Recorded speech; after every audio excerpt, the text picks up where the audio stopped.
A paz do Senhor, amados e queridos irmãos do nosso canal no YouTube, canal da Escola Bíblica Dominical, onde toda semana nós estamos aqui com uma aula. Hoje nós estamos com a lição de número 7, que é do segundo trimestre de 2021, onde estamos estudando os dons ministeriais e espirituais. Nosso texto áureo, vamos direto à nossa lição, está em 1 Coríntios 12, versículo 28. Hoje nós vamos estudar o ministério profético segundo a Bíblia, Antigo e Novo Testamento, onde nós podemos entender um pouco sobre o ministério profético que é visto em todas as Sagradas Escrituras, em toda a Bíblia, nós vemos o ministério profético. O texto sagrado diz assim: E a uns pôs Deus na igreja, primeiramente apóstolos, em segundo lugar profetas, em terceiro doutores, depois milagres, depois dons de curar, socorros, governos, variedades de línguas. A verdade prática da nossa lição diz ainda assim: o ministério de profeta é fundamental para a Igreja de Cristo nos dias atuais. Nossa leitura bíblica em classe, que está em 1 Coríntios 12, 27 a 29, o capítulo dos dons espirituais, e Efésios 4, 11 a 13, o texto dos dons ministeriais. Diz assim: Ora, vós sois o corpo de Cristo e seus membros em particular. E a uns pôs Deus na igreja, primeiramente apóstolos, em segundo lugar profetas, em terceiro doutores, depois milagres, depois dons de curar, socorros, governos, variedades de línguas. Porventura são todos apóstolos, são todos profetas, são todos doutores, são todos operadores de milagres. Efésios capítulo 4, 11 diz: E ele mesmo deu uns para apóstolos e outros para profetas e outros para evangelistas e outros para pastores e doutores, querendo o aperfeiçoamento dos santos para a obra do ministério, para a edificação do corpo de Cristo, até que todos cheguemos à unidade da fé e ao conhecimento do Filho de Deus, a varão perfeito, à medida da estatura completa de Cristo, que é o alvo principal ou o alvo máximo de santidade. Observe uma coisa que eu quero destacar aqui, é que o ministério profético sobre o qual nós vamos estudar não se trata do ministério de profecia, ou melhor, não se trata do dom espiritual de profecia, mas sim do dom ministerial de profeta. Como já percebemos, em nosso meio pentecostal é feito se encontra uma grande dificuldade sobre estes aspectos, sobre estes assuntos. Em alguns casos nós confundimos dons de revelação com profecia e tantas outras coisas. Outro momento nós não sabemos a diferença do ministério de profeta para o dom espiritual de profecia. Aí você pergunta, ambos não são a mesma coisa? Não, nós vamos ver ao longo da lição. Isso é muito importante nós estarmos, parabéns à CPAD por estar trazendo de volta esse tema, que é muito importante estarmos estudando isto no meio pentecostal. No meio pentecostal há muito um sério problema, pouco se estuda a palavra. É claro que isso não é todos, mas nós percebemos que boa parte de nossos irmãos pentecostais, pouco se estuda a palavra, às vezes se fazem até críticas a quem estuda a palavra, a quem lê livros, e as pessoas vivem mais de crenças particulares, muito particulares, que elas não sabem se realmente são bíblicas ou se não são bíblicas. A maior parte não quer nem saber, na verdade. Muitas das vezes vemos crenças sendo expostas em nossas músicas. Quantas vezes temos hinos, cânticos evangélicos que está expondo crenças que verdadeiramente eles não são escriturísticos, não são bíblicas. Muitas das vezes se expõe então crenças que não estão realmente nas escrituras sagradas, e as pessoas propagam isso como se fossem doutrina bíblica. Isso é um problema, é uma dificuldade muito grande que ainda existe no meio cristão no Brasil. Há questão também de costumes denominacionais, que são crenças particulares das denominações e que supostamente seria dado por algum tipo de dom ou autoridade divina, ou é tido como um dom divino certos usos e costumes que muitas vezes também não têm base bíblica, são apenas costumes.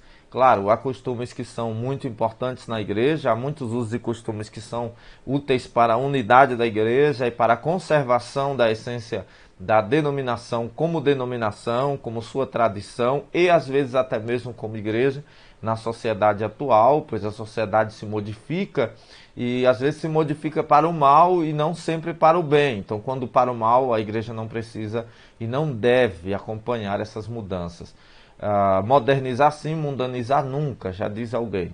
Então, o que acontece? Nós hoje precisamos estar estudando essas verdades pentecostais a fim de aclararmos a nossa mente sobre estes temas, essas questões que muitas vezes se causam muito problema doutrinário no meio da igreja pentecostal.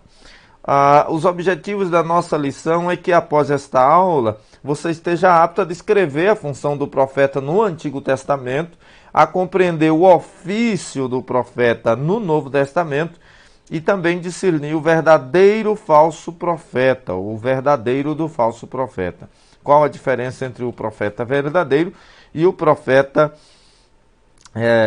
falso, ok? Esta é a nossa lição. Nossa palavra-chave é nada menos do que profeta, que quer dizer porta-voz oficial da divindade, ou seja, profeta, mas indo ao pé da letra da palavra do termo, tenha o sentido ou o significado de porta-voz ou mensageiro. Aquele que fala em lugar de outro é o termo profeta, segundo o que nós entendemos ou que nós encontramos nas Sagradas Escrituras. Glória ao nome do Senhor, né? O profeta, começamos o nosso comentário da nossa lição, o comentarista começa falando sobre, claro, o profeta do Antigo Testamento e trazendo o conceito de profeta no Antigo Testamento e o seu ofício. O profeta do Antigo Testamento era a pessoa incumbida para falar em nome de Deus. O Altíssimo fazia dele o seu porta-voz, um embaixador que representava os interesses do reino divino na terra. Quando Deus levantava um profeta, designava-o a falar para toda a nação israelita e até mesmo a povos ou nações estranhas. Ao longo de toda a história veterotestamentária, o Senhor levantou homens e mulheres para profetizar em seu nome. Samuel, o único dos juízes e o primeiro dos profetas para a nação de Israel, Elias e Eliseu, a profetisa Uda e muitos outros como os profetas literários Isaías, Jeremias e Daniel. Nós temos na Bíblia, no Antigo Testamento, o ministério profético, tanto na questão oral, ou seja, que transmitia palavras oralmente, quanto também na questão escriturística, o chamado profeta literários. Os profetas literários são aqueles que Deus utilizou, inspirou a escrever em seus autógrafos inspirados as profecias que nós encontramos nas Sagradas Escrituras. Nós temos a Bíblia dividida na questão profética em profetas maiores e menores. Os profetas literários maiores são os profetas chamados maiores não porque fossem mais profeta do que outros, mas profetas maiores é um título devido ao maior tempo de profecia ou de profeta de seu ministério que ele teve aqui. O outro profeta menores, de igual modo, é porque teve um tempo mais curto de profeta aqui. Então temos os escritos profetas maiores e profetas menores no Antigo Testamento. Eles eram porta-voz de Deus e a título de visão divina, eles profetizavam como embaixadores do reino divino. Eram os mensageiros, o porta-voz. Era aquele arauto. Lembrando que no período bíblico não existia mídias, não existia internet, como esta que você está nos assistindo, não existia nenhum tipo de rede social, nenhum tipo de rádio, televisão. Então, nem som, né, equipamento de som. Então, quando o rei ele queria transmitir uma mensagem a seu povo, um aviso, um anúncio, um boletim informativo, um decreto, o que ele fazia? Ele saía por aí, os seus mensageiros eram enviados por todo o seu país a anunciarem, né? Hoje nós temos os decretos devido à pandemia sendo anunciados através das redes sociais, sites de prefeituras, a própria televisão, as mídias, os jornais. Mas na época não era assim. Então se escrevia um edital, se escrevia um decreto e eles saíam lendo aquele decreto em todas as praças, em todos os lugares onde se deveria ler, no caso de Israel, praças, sinagogas, em cima do muro. Então eles iam pregando, apregoando, né, aquilo que estava acontecendo, aclamando, gritando, era um arauto, e ele ia proclamando aquilo que o rei lhe pedia ou lhe ordenara a fazer. Este era o mensageiro. Este mensageiro, o arauto, era um ofício, o seu mensageiro, ele ia falar para todo o povo. Existia um mensageiro também que falava individualmente. Em relação a Deus, a mesma coisa. Deus, como rei, tinha seus arautos, os seus mensageiros para falar para todo o povo, e se fosse de Israel ou estrangeiro, e também às vezes individualmente. Através da inspiração divina, o profeta ele recebia uma revelação, agora como ofício, que desvendava o oculto, anunciava juízos, ele ensinava conselhos e advertências divinas, expressões como veio a minha palavra do Senhor, ou assim diz o Senhor, eram fórmulas usuais para o profeta começar a mensagem divina. Símbolos e visões também eram formas de Deus falar através dos profetas ao seu povo. Muitas das vezes vemos isso em Jeremias, vemos isso em Ezequiel, Daniel. Num primeiro momento, o profeta exercia um importante papel de conselheiro no palácio real, como o caso de Natã ou do próprio Samuel. Contudo, após da divisão do reino de Israel, o profeta passou a ser perseguido, pois sua profecia confrontava diretamente a prepotência da nobreza e a dissimulação dos sacerdotes e a injustiça social. Antes de passar para um assunto que eu quero explorar aqui sobre a questão do profeta no Antigo Testamento, eu quero ler aqui o subtópico 3 do primeiro tópico, o profetismo. De acordo com o dicionário teológico da CPAD, o profetismo foi um movimento que surgiu no período aproximado do século 8 a.C., tanto em Israel como em Judá. O objetivo desse movimento era restaurar o monoteísmo hebreu, combater a idolatria, denunciar as injustiças sociais, proclamar o dia do Senhor e reavivar a esperança messiânica.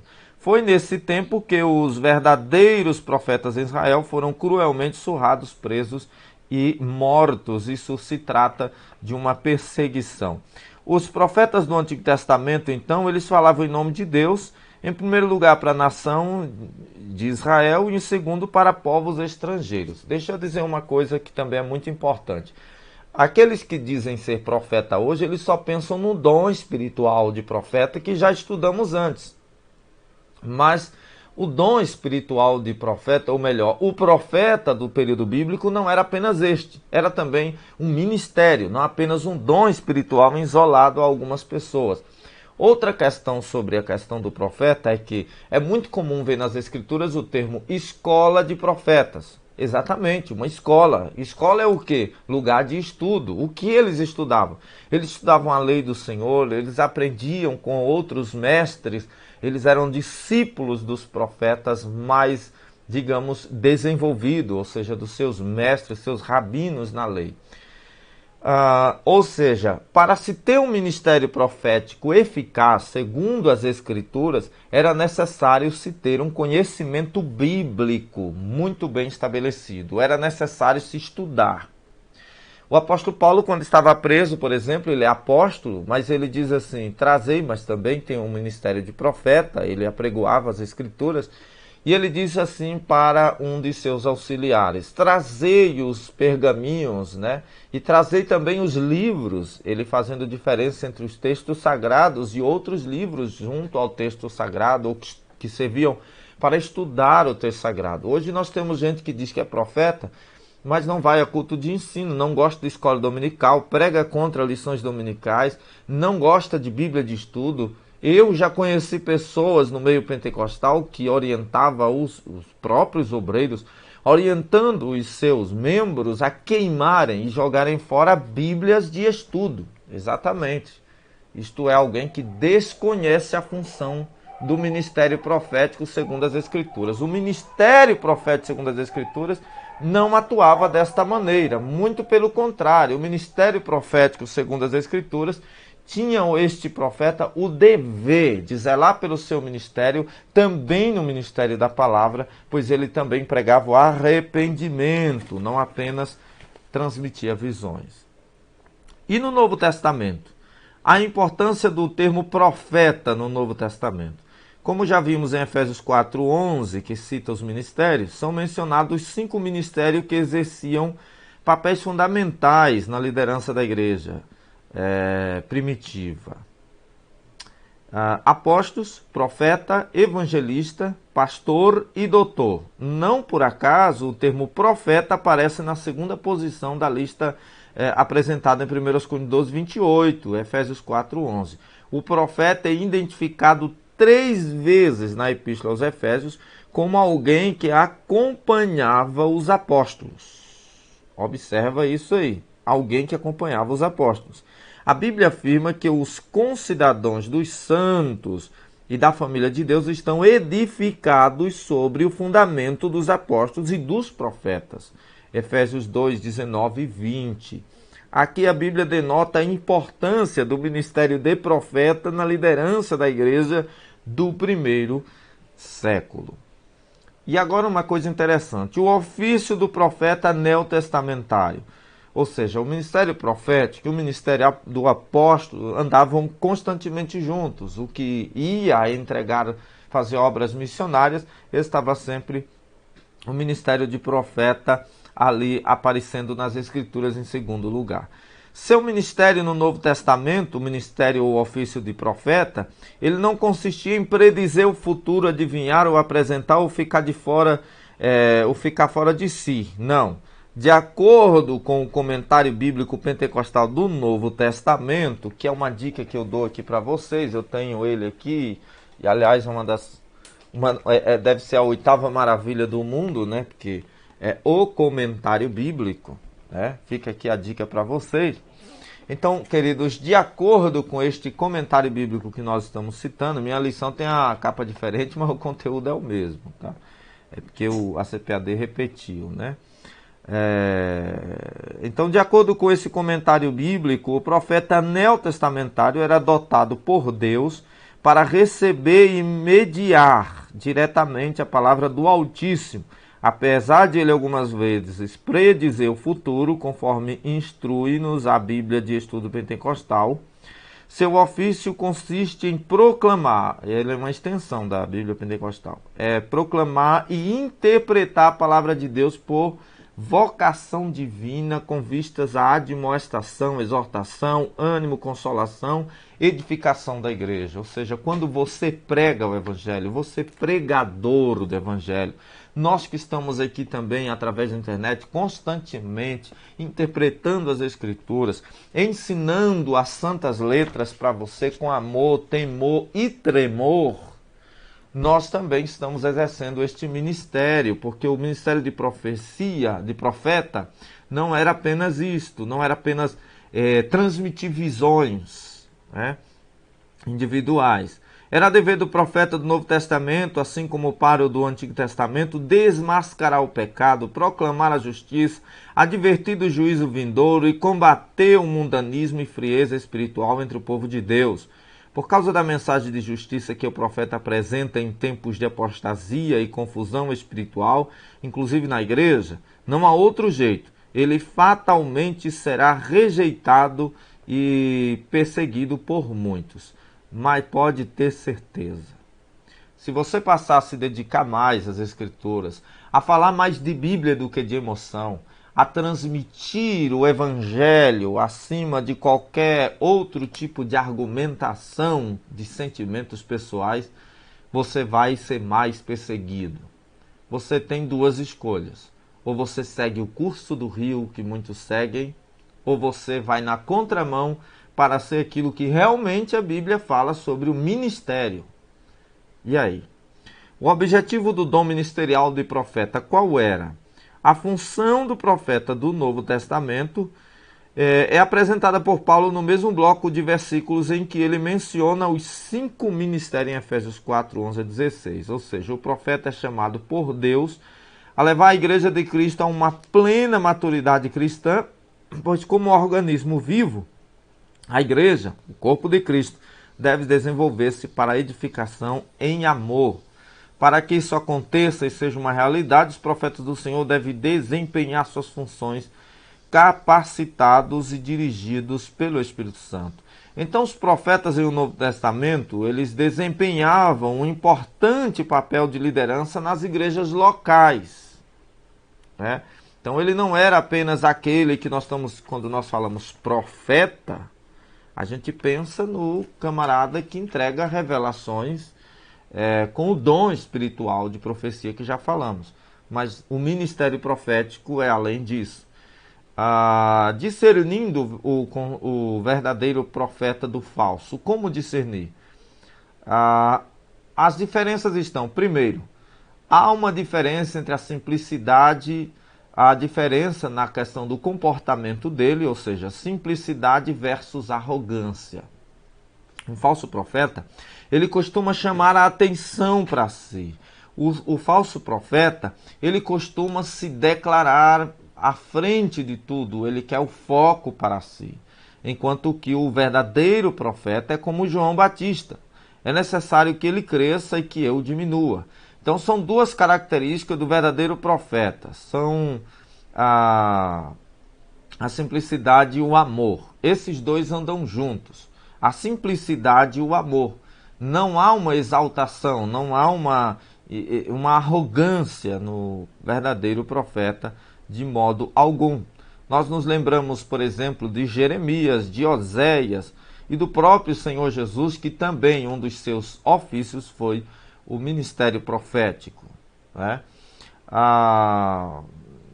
Profetiza, nós observamos que aqueles que são falsos profetas, eles profetizam pensando em suas próprias benesses e buscando sua autopromoção. É muito fácil você encontrar no ministério hoje, ou melhor, na internet hoje, é muito fácil você encontrar pregadores estrelas, aqueles profetas que visam ser a estrela do momento, eles se apresentam como artista. Olha a maneira como eles se apresentam, olha a maneira como eles se portam, olha a maneira como eles querem ser reconhecidos humanamente. Eles são estrelas. Pregadores estrelas não pregam as escrituras como deve ser.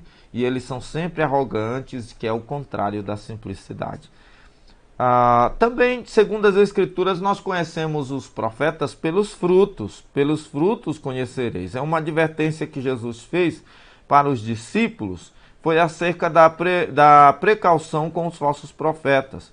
Como reconhecê-los? Jesus disse que os reconheceríamos pelos seus frutos, pois os resultados ou fruto do que o profeta diz e faz revela o seu caráter. Quando você fala de fruto, ou quando a Bíblia fala de frutos, a Bíblia está falando de resultado, pois é o último resultado que uma árvore dá.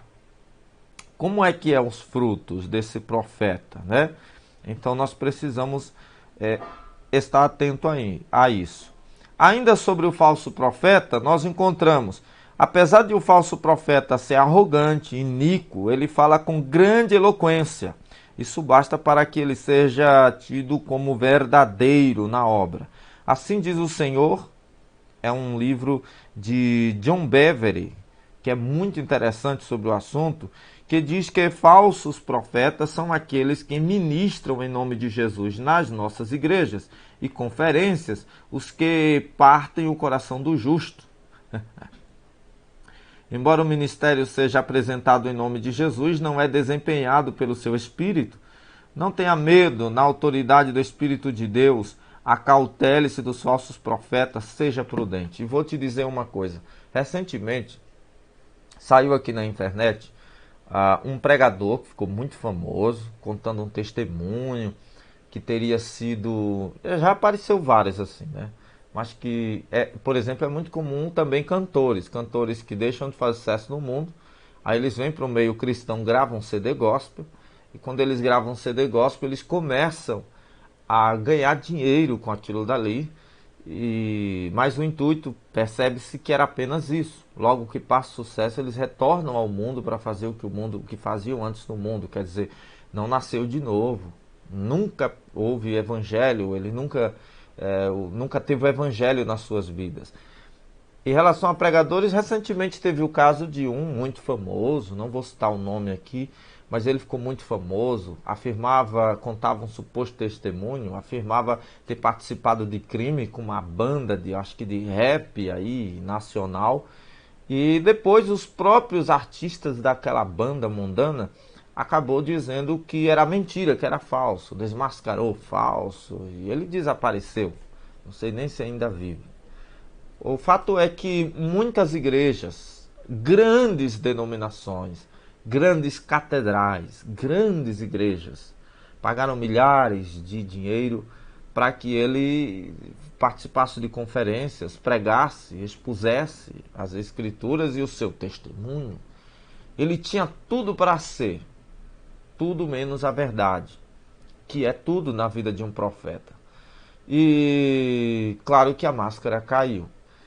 Alguns perguntam, será que Deus envergonha hoje, no tempo da graça? Olha, claro que Deus não vive com a intenção de vir envergonhando pessoas, porque senão, acredite, todos nós estávamos, desculpa a expressão, todos nós estaremos ferrados. Todos nós temos defeitos, todos nós temos falhas. No conceito humano e social, um é mais, outro é menos, mas para Deus tudo é falha. Não há pecadinho ou pecadão. Aos olhos de Deus, não. Aos nossos olhos sociais, sim.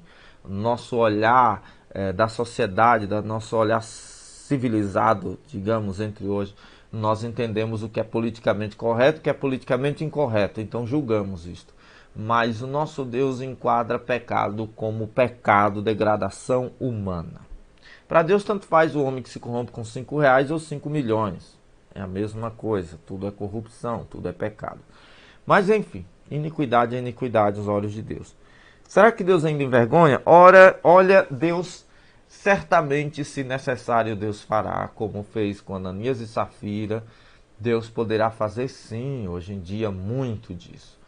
Que possamos estar atentos, que possamos estar cautelando-nos, ou melhor, tendo cuidado, tendo prudência com relação a estas coisas. Estamos vivendo no tempo do fim e é necessário que estas coisas apareçam, porque o único resultado positivo que se tira de um falso é que quando aparece o falso, logo se descobre o que é verdadeiro.